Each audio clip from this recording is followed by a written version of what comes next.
والبحر بما كسبت أيدي الناس ليذيقهم بعض الذي عملوا لعلهم يرجعون।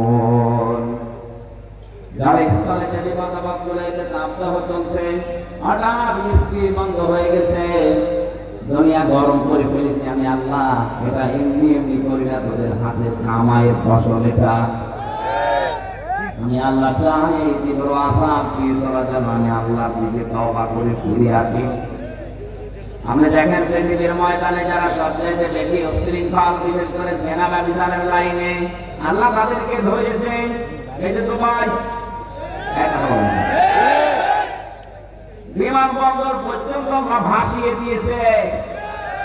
এত বড় শক্তিশালী, এত বড় অর্থনৈতিক মানে সম্পূর্ণ দেশকে যদি আল্লাহ চোখের পলকে নষ্ট করে দিতে পারে, তছনছ করে দিতে পারে, আমাদের কিছুই লাগবে না।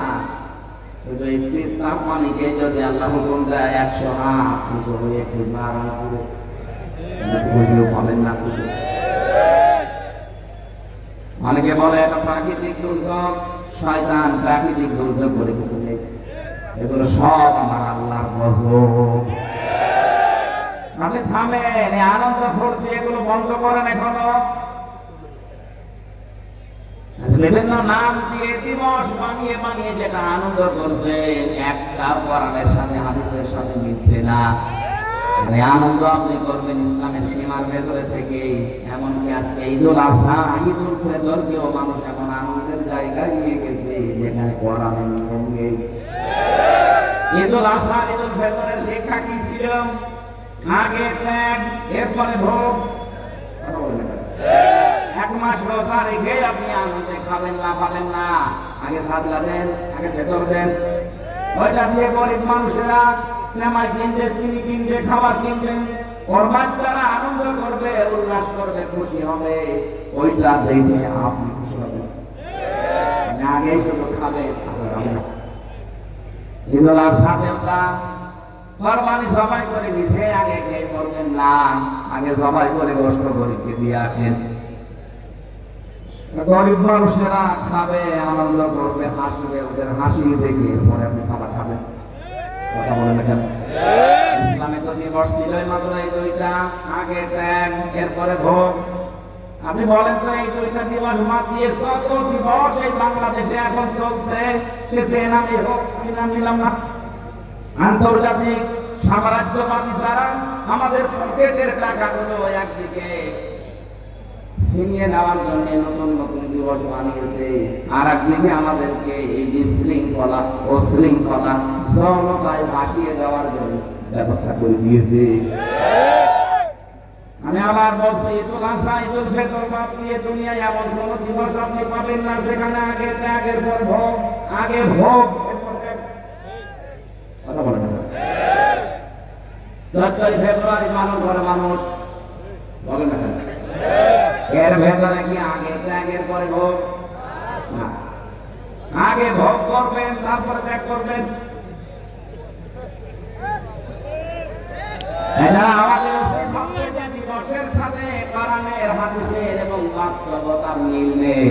ওইটা পালন করে আমরা নিজেদের সম্পদগুলো আনন্দ করতে যে নষ্ট করবো না। এটা যেটা রেকর্ড হচ্ছে সারা বাংলাদেশে কালকে ছড়িয়ে যাবে। বড় বড় ধনী যারা আছেন, টাকার মালিক, কোরআন হাদিসে আমি পেয়েছি 3টা জিনিস মানুষকে সবচাইতে বেশি ধ্বংস করেছে দুনিয়ায়। 1 নম্বরে টাকা, 2 নম্বরে ক্ষমতা, 3 নম্বরে নারী। আমি সহ যারা শুনলাম প্রত্যেকেই যেন এই 3টা বিষয়ের ব্যাপারে সেন্সিটিভ থাকি, সিনসিয়ার থাকি, সতর্ক থাকি। আমাদেরকে যেন আমাদের সম্পদ, আমাদের ক্ষমতা, আমাদেরকে যেন নারীতে জাহান্নামে নিয়ে যেতে না পারে। বলেন আমিন। দুনিয়াতে যত মানুষ ধ্বংস হওয়ার পেছনে টাকা আর ক্ষমতা যত মানুষকে নষ্ট করেছে, পৃথিবীর কোন জিনিস এত বেশি মানুষকে নষ্ট করতে পারে না। এই দুইটার মালিক যারা, তারা কিন্তু আরো বেশি সতর্ক থাকবেন। টাকা পেলে আপনি আনন্দ করবেন না। নবীজি জানিয়েছেন কিয়ামতে আল্লাহ প্রতিটি মানুষকে নিজের সামনে দাঁড় করাবেন, মা তাসালু কাদামা বানি আদম রাব্বি ইয়াউমাল কিয়ামাতি হাত্তা ইসালান খামসিন আন উমরিহি ফিমা আফনা ওয়া আন শাবাবিহি ফিমা আবলা ওয়া আন মালিহি মিন আইনা ইকতাসাবাহু ওয়া ফিমা আনফাকাহু ওয়া আন ইলমিহি মাযা আমিলা ফিহি মুত্তাফাকুন আলাইহি। রংপুরবাসী প্রতিটি মানুষকে আল্লাহ নিজের সামনে দাঁড় করাবে, দাঁড়া 5টা প্রশ্নের জবাব দেওয়া লাগবে বলে নবীজি বলেন, জবাব যদি সঠিকভাবে দিতে না পারে ও সামনেও যাবে না, পেছনেও যাবে না, জায়গায় দাঁড়িয়ে থাকবে।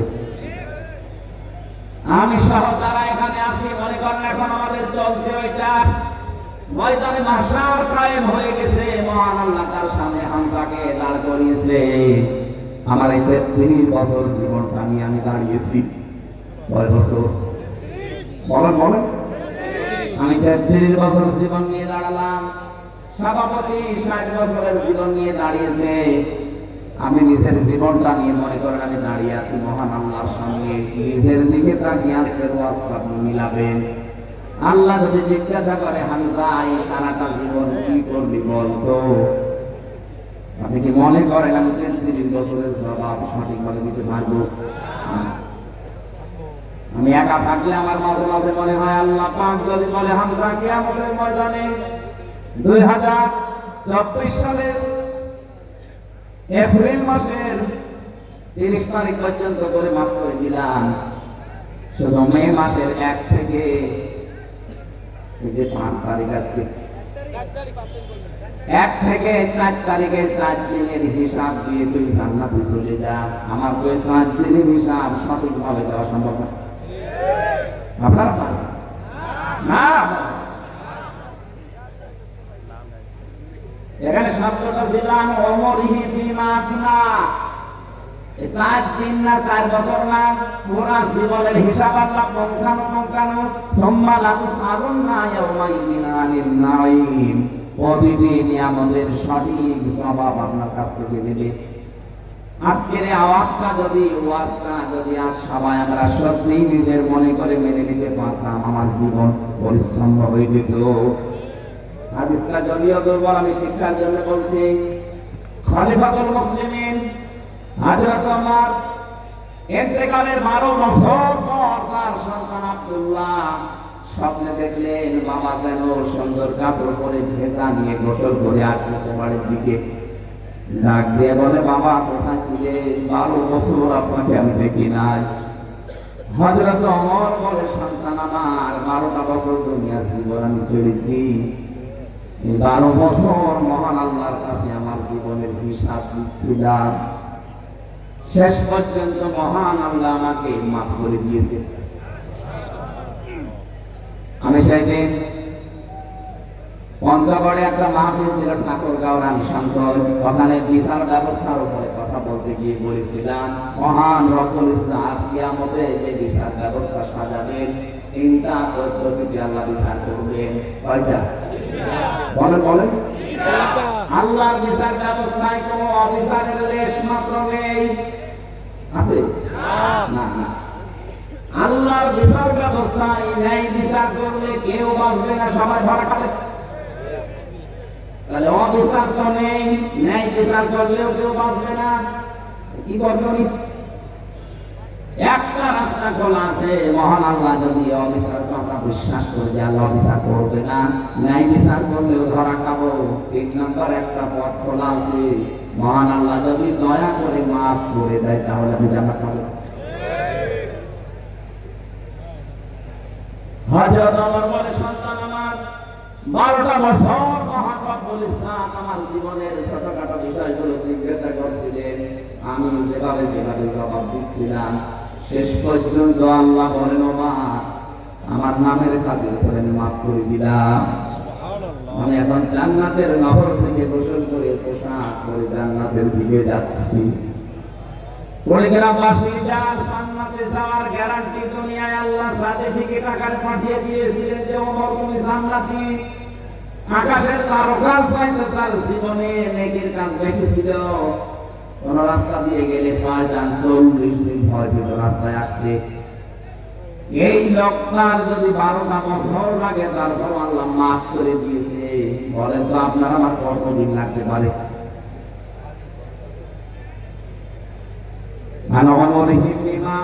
কি করে কাটালি সারাটা জীবন বল আমার সামনে দাঁড়িয়ে? 2 নম্বরে তোকে একটা যৌবনকাল দিয়েছিলাম 15 থেকে 45, এই যৌবনকালটা কি করে কাটিয়েছিস বল? আমার মনে হয় এই প্রশ্নের জবাবে 100 জনের 98 জন তারা খাবে। কথা বলেন না কেন? আর যেন ধরা খায় সেই ব্যবস্থা অনেকে ষড়যন্ত্র করে করে দিচ্ছে। না তো শিক্ষা ব্যবস্থায় কোরআনে কারিম বাদ দিয়ে কেন আজে বাজে জিনিস ঢোকানো হবে? শরীফ থেকে শরীফা হওয়ার গল্প দিয়েছেন আপনি, আপনি বাস্তবতা বোঝেন ওটা কি হচ্ছে? ওটা যদি শুধুমাত্র সিলেবাস পর্যন্ত থাকতো, কসম আল্লাহ আপনাকে আমি সতর্ক করার জন্য কিছু বলতাম না। বিষয়টা এমন জায়গায় 10 বছর পরে পড়াবে, সকালবেলা আপনি বলেন যে আমি শরীর, বিকালে বলছেন না আমার কেমন যেন শরীর পাশা লাগছে। ভাই আল্লাহ যাকে সে সাথী বানিয়েছে কিয়ামত পর্যন্ত চেষ্টা করেও তাকে নারীকে আপনি বানাতে পারবেন না, কারণ সে ম্যাচিং পদ্ধতি নেই। আপনি নিজেই বলছেন না আমার কেমন যেন লাগছে, আমি এখন আর শরীর নেই, আমি শরীফা হয়ে গেছি, আমি শরীফা হয়ে গেছি, আমি মানলাম শরীফা হয়ে গেছি। এই কথা বলে আপনি চুক্তি থাকবেন? বেকারেই তো বলবেন আমি যেহেতু শরীফা, আমার তার মহিলা হোস্টেলে শিখবেন,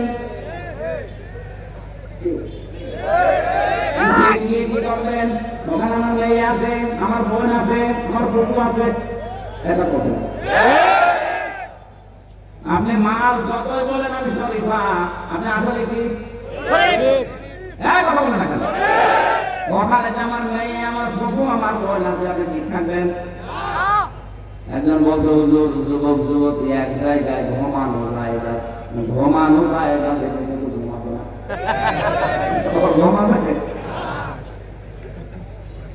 আপনি শরীর থেকে শরীফা হয়ে ঘুমাবেন, সেটা আমার সামনে আমার মেয়ে যার সন্তান পেটে নিয়ে ঘুরবে, আমি কিছু বলতে পারবো না।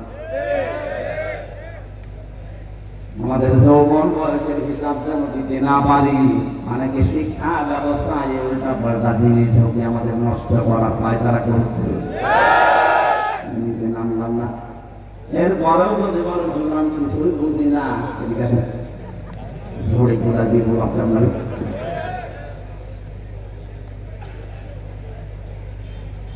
3 নম্বরে আল্লাহ জিজ্ঞাসা করবেন যতটুকু মাল উপার্জন করেছিলে কোন কোন রাস্তা দিয়ে, রাস্তা বলো। আজ বাংলার দায়িত্বশীলদেরকে বলছি, সম্পদ যারা উপার্জন করছেন রাস্তাটা ঠিক করেন, বৈধ পথে ইনকাম করে। রংপুর শহরে কেউ 15 তলা 20 তলা বিল্ডিং বানানো কিয়ামতের আগে সম্ভব না। আর আপনার বিল্ডিং এর কোনো হিসাব নেই, কয় টাকা বেতন আপনার বলেন তো দেখি। হিসাবটা খুব খেয়াল করে আপনি কোন জায়গা থেকে টাকাগুলো নিচ্ছেন। এমন এমন ব্যবস্থা আমরা করে দিয়েছি আজকে কোর্টের পর্যন্ত এখন আমাদের কাছে টাকা চাই। আমার 2টা মামলা আমার একেবারে সর্বশান্ত করে দিল কোর্টে। এখন কুষ্টিয়া থেকে ঢাকা কোর্টে গেলে কোর্টে আমি রংপুর কোর্টে যাবেন, কুড়িগ্রামের কোর্টে যাবেন, এলাকার কোর্টে মনে হয় তাই না। টাকা উপায় করতে নিষেধ নেই, কিন্তু রাস্তাটা একটু খেয়াল রাখবেন। আজকে রংপুর শহরে আমার শেষ কথা ছিল এটা, পৃথিবীর ময়দানে যারা অবৈধভাবে ইনকাম করছেন, আপনার বিবেক মেনে নিচ্ছে না, তারপরও আপনি ইনকাম করছেন, 2টা ক্ষতি হবে আপনার। 1 নম্বরে অবৈধ সম্পদ আপনি দুনিয়ায় ভোগ করে যেতে পারবেন না। 2 নম্বরে মরণের পরে ওই অবৈধ সম্পদগুলো আপনার ছেলে মেয়ে, আপনার স্ত্রী, আপনার দলের লোক আরো অবৈধ কাজে ব্যয় করবে। আপনি কবরে বসে বসে ফেলাক্সি জোর হয়ে বিকাশ হয়ে পেয়ে যাবেন। যদি বলেন হুজুর আমার বিকাশ নাম্বার খোলা নেই, এমনি খুঁজে যাবে। বিকাশ খোলা লাগবে, যে সম্পদ উপার্জনের ব্যাপারে খুব সেন্সিটিভ থাকা লাগবে। কি দরকার আপনার, কত টাকা লাগে একটা মানুষের জীবন চলতে? 4 নম্বরে আমরা বলবেন টাকা কোথায় কোথায় খরচ করবে বল।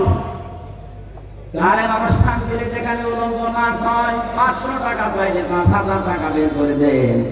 কোরআন শিক্ষা দেওয়া হবে, কোরআন প্রচার করা হবে, 20 টাকা চাইলে 2 টাকা দিচ্ছিলা চলে না তাতে। লান তানালুল বিররা হাত্তা তুনফিকু মিম্মা তুহিব্বুন। আল্লাহ পাক বলেন ততক্ষণ পর্যন্ত নেকি পাবা না যতক্ষণ তোমার সামান্য মহব্বতের জিনিস আমি আল্লাহর জন্য না দেবে।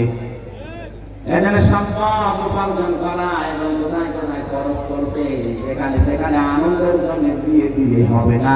সম্পদ ওলারা এখানে একটু খেয়াল করে দেবেন। 5 নম্বরে যতটুকু জানতে তার উপরে কতটুকু মানতে এইটা বলো। সম্পদ ওলাদের প্রতি আমার প্রধান উপদেশ, 1 নম্বরে আপনি আনন্দ করবেন কিন্তু ইসলামের ভেতরে থেকে। 2 নম্বরে আল্লাহ পাক বলেন অবতাবি ফিমা আতাকাল্লাহু দারাল আখিরাহ। ও বাংলাদেশের সম্পদওয়ালারা, টাকা পয়সা আল্লাহ দিয়েছে এটা নিয়ামত মনে করে আখিরাতের ঘর তৈরি করেন। আমি আকিস গ্রুপে চাকরি করতাম, এদেশের 3 নাম্বার ধনী তারা। আমি যতদিন ছিলাম আমার ওই মালিককে আমি মাঝে মাঝে বলতাম আপনাকে আল্লাহ বহু টাকা দিয়েছে, কত টাকা আছে আপনি নিজে জানেন না। কাজ করেন, এই টাকাগুলো দিয়ে আখিরাতের ঘর তৈরি করেন, কাজে লাগবে। কারণ একটা ভালো ভালো অনেক কাজে ব্যয় করত। টাকাওয়ালা যারাই আছেন আপনার টাকা দিয়ে যেন আখিরাতের ঘর তৈরি হয়। 3 নম্বরে ওয়ালা তানসা নাসিবাকা মিনাদ দুনিয়া। আল্লাহ পাক বলেন তোমার নিজের অংশ ভুলে যেও না। আমি দান করতে করতে ফকির হয়ে যাবে এটা আল্লাহ চাইনি। যার যে স্ট্যাটাস তাকে ওই অনুযায়ী চলা লাগবে। রংপুরের যিনি মেয়র আজকে ছিল আমার সাথে, উনি ঢাকা থেকে রংপুরে নেমেছে, ওখান থেকে ওনার বাড়ি মনে করেন 2 কিলোমিটার দূরে। উনি হেঁটে বাড়ি যাবে ওনার জন্য চাইছিলেন, কারণ ওনার যে টাকা আছে ওনার ওই টাকা বৈধভাবে ব্যয় করার জন্য অনেক অটোওয়ালা রিক্সাওয়ালা জায়েজ কাজে দাঁড়িয়ে আছে। তাদেরকে 50 টাকা দিয়ে আপনি বাড়ি পর্যন্ত যান, ওই 50 টাকা দিয়ে ওর ব্যবসার সংসার চালাবে, আর আপনি এখান থেকে 50 টাকা ওকে দিয়ে আপনি সঠিকভাবে বাড়ি পৌঁছাতে পারবেন। এখন যদি বলেন না আমি হেঁটে বাড়ি যাবো, আপনার জন্য জায়েজ নেই। হেঁটে বাড়ি যাওয়া জায়েজ আছে, তার জন্য যার কাছে কিছু নেই। ওয়ালা তানসা নাসিবাকা মিনাদ দুনিয়া। দুনিয়ার যে অংশ এইটা থেকে আপনি ভুল করবেন না, এটা আপনি সঠিকভাবে চালান। এখান থেকে শিক্ষা কি? যার যে স্ট্যাটাস, যার যে যোগ্যতা, যার যে জায়গা, ওই জায়গায় সে যেন সঠিকভাবে চলে। আমি আমির হামজা, আমারে আল্লাহ যা দিয়েছে, আমার বাবারে যা দিয়েছে, আমি যদি এখন 20 টাকা গজের কাপড় পরি আমার কোনো জায়েজ নেই। আমার পড়া লাগবে কমপক্ষে 250, 300, 500 টাকার গজের কাপড়, কারণ ওই যোগ্যতা আল্লাহ আমার এখন দিয়েছে। এমন ধনী মানুষ আছে 25 টাকা গজের কাপড় কিয়ামতের আগ পর্যন্ত পড়বে। কৃপণ হওয়া যাবে না। যে সম্পদ আল্লাহ দিয়েছে, যে অংশ দুনিয়ায় দিয়েছে, ওইটা আপনি ভোগ করতে পারে, জায়েজ হবে, কোনো অসুবিধা নেই। এক লোক বউকে বসে আমি নামাজে যাব, আমার টুপিটা একটু ময়লা পরিষ্কার করে দাও। বউ এসে দিয়েছে টুপি পরিষ্কার করার জন্য, কিন্তু ওই দিন আর সূর্য ওঠে নাই, রোদ নেই, এই জন্য টুপি আর শুকায় না। চিন্তা করছে ভেজা টুপি মাথা দিয়ে গেলে মাথা আমার ঠান্ডা লেগে যাবে। স্ত্রী কাজ করছিল চুলার উপরে, টুপিটাই ধরে ধরেছে যেন শুকিয়ে যায়। আল্লাহর ইশারা হাত থেকে পরে আগুন লেগে গেছে। টুপির ওই ছাই তুলে পুলি করছে দাঁত মাসার পর, মানিগুলো যখন পুলি করে ফেলে দেয় বলছে আল্লাহ টাকা গুলো পানিতে ফেললাম, টাকা পানি করে দিচ্ছে। রিপোনাটা করা যাবে না। যার যে অংশ আছে দুনিয়ায় ওইটা আপনি পালন করেন, পান ভোগ করেন, অসুবিধা নেই।